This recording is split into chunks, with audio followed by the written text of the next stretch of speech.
अश्विनी नक्षत्रे रामनारायण सर्वणः सहकृतयोः सूर्यनामदेवस्य अतिशीघ्रमेव வெளிநாடு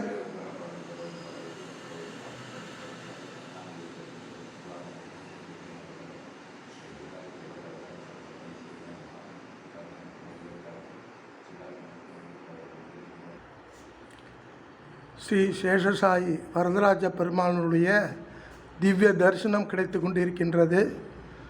பட்டாச்சார் அவர்கள் அர்ச்சனை செய்ய போகின்றார்கள். பூமி நிலாதேவி சமேத வரதராஜ பெருமாள் உற்சவர், அப்புறம் ராமன், சீதை, லக்ஷ்மண், பரதன், சத்ருகுணன், ஹயக்ரீவர் எல்லாரும் உள்ளே இருக்கா. அவள் எல்லாரும் சேவை சாத்தி கொண்டு பக்தர்களுக்கு அருள் பாலித்து கொண்டு இருக்கின்றார்கள். சாய்ராம்.